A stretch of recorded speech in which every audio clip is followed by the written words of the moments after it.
യേശുവിൽ പ്രിയരെ, ഈശോമിശിഹായ്ക്കും സ്തുതിയായിരിക്കട്ടെ.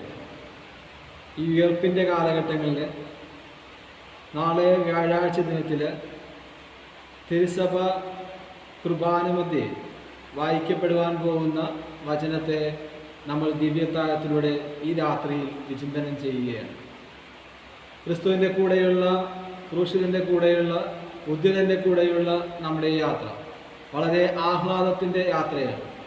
അതുകൊണ്ട് തന്നെ സങ്കീർത്തനം 66-ാമത്തെ അധ്യായത്തിൽ വളരെ വ്യക്തമായിട്ട് സങ്കീർത്തകൻ പറയുന്നുണ്ട്, ഭൂവാസികളെ കർത്താവിൽ ആനന്ദിക്കുവിൻ, ആഹ്ലാദിക്കുന്നു.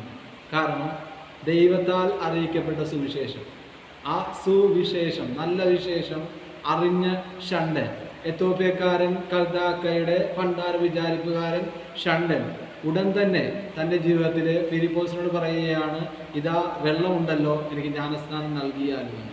പ്രിയമുള്ളവരെ, സന്തോഷത്തോടെ അവൻ ജ്ഞാനസ്നാനം സ്വീകരിക്കുന്നു. ഫിലിപ്പോസിനെ ആത്മാവ് നയിച്ചതുപോലെ തന്നെ ആത്മാവ് അവനെ എടുത്തുകൊണ്ട് പോവുകയുമാണ്. പ്രിയ സഹോദരങ്ങളെ, സുവിശേഷത്തിലേക്ക് നമ്മൾ കടന്നു വരാം. ഇന്നത്തെ സുവിശേഷത്തിൽ, ഈ വ്യാഴാഴ്ച ദിവസം നമ്മൾ വായിച്ചു നിൽക്കുന്ന സുവിശേഷത്തിൽ യേശുനാഥൻ വ്യക്തമായിട്ടും പറയുകയാണ്, എൻ്റെ പിതാവിനാൽ ആകർഷിക്കപ്പെടാത്ത ഒരുവനും എൻ്റെ അടുക്കൽ വരുവാനായിട്ട് സാധിക്കുകയില്ല.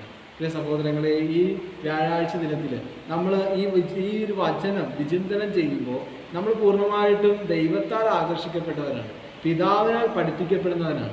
അതുകൊണ്ടാണ് നമ്മൾ ഈ സഭയിലായിരിക്കുന്നത്. അതിലായിരിക്കുന്നതിനെ ഓർത്ത് ഉദ്ധിതൻ്റെ പിന്നാലെ യാത്ര ചെയ്യുമ്പോൾ നമ്മൾ ഈ കർത്താവിൻ്റെ പിന്നാലെ യാത്ര ചെയ്യുവാനായിട്ട് വിളിച്ചതിനെ ഓർത്ത് ദൈവസന്നിധിയിൽ നന്ദിയുള്ളവർ നമുക്കായിരിക്കാം. ചുറ്റുപാടുമുള്ള വ്യക്തികളിലേക്കല്ല, സമൂഹത്തിലേക്കല്ല, ലോകത്തിലേക്കല്ല നമ്മൾ നോക്കേണ്ടത്, കർത്താവിലേക്ക് നോക്കുവാനായിട്ട്, കർത്താവ് നൽകുന്ന സഹനങ്ങൾ ഏറ്റെടുക്കുവാനായിട്ട്.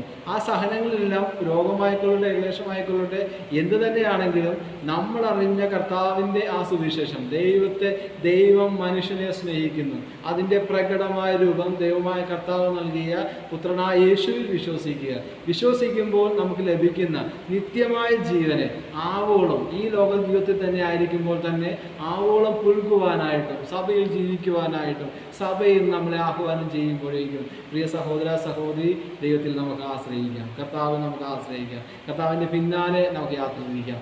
സുവിശേഷത്തിൽ കർത്താവ് നമ്മളോട് പറയുന്ന എന്താണെന്ന് പൂർണ്ണമായിട്ട് തിരിച്ചറിയുവാനായിട്ട്, അവനെ ഭക്ഷിച്ചുകൊണ്ട് അവൻ്റെ കൂടെ ആയിരിക്കുവാനായിട്ട്, നമുക്ക് നൽകിയിരിക്കുന്ന ഈ ജീവിതം, ഈ മനുഷ്യ ജീവിതം അതിൻ്റെ അർത്ഥപൂർണതയിൽ ജീവിക്കുവാനായിട്ട്, നശ്വരതയിലേക്ക് പോകുവാനായിട്ടുള്ളതല്ല, അനശ്വരതയിലേക്ക്, നിത്യജീവനിലേക്ക് കരയേറുവാനായിട്ടുള്ള നമ്മുടെ വിളിയെ ആവോളം പുൽകുവാനായിട്ട് ദൈവം നിങ്ങളെ അനുവദിക്കട്ടെ എന്ന്, അനുഗ്രഹിക്കട്ടെ എന്ന്, നിങ്ങളെ കൈപിടിച്ച് നടത്തട്ടെ എന്ന്. അതോടൊപ്പം തന്നെ ദൈവം നമ്മളെ കൈപിടിച്ച് നടത്തുമ്പോഴും നമ്മൾ ദൈവത്തോട് സഹകരിക്കുവാനുള്ള ഒരു മനോഭാവം, ദൈവത്തോട് ചേർന്ന് നിൽക്കുവാനുള്ള ഒരു പരിശുദ്ധാത്മാവിൻ്റെ ഒരു സഹവാസം, വരങ്ങളാലും ഞങ്ങൾ നിറയ്ക്കണമേ എന്ന്. യേശു ക്രിസ്തുവിലൂടെ നമുക്ക് ലഭിക്കുന്ന ആ കൃപ, ആ കരുണ, ദൈവത്തിൻ്റെ ചൈതന്യം നഷ്ടപ്പെട്ടു പോകാതെ ജീവിക്കുവാനുള്ള കൃപ ഞങ്ങൾക്ക് തരണമേ എന്ന് ആത്മാർത്ഥമായി നമുക്ക് പ്രാർത്ഥിച്ചുകൊണ്ട് ഈ ബുധനാഴ്ച രാത്രി നമുക്ക് മുമ്പോട്ട് പോകാം. വ്യാഴാഴ്ച ദിനം കടന്നു വരികയാണ്. വ്യാഴാഴ്ച ദിനത്തിൻ്റെ എല്ലാവിധ ആശംസകളും എനിക്ക് എല്ലാവർക്കും നേരുന്നു. പിതാവിൻ്റെയും പുത്രൻ്റെയും പരിശുദ്ധാത്മാവിൻ്റെയും നാമത്തിൽ ആമേൻ.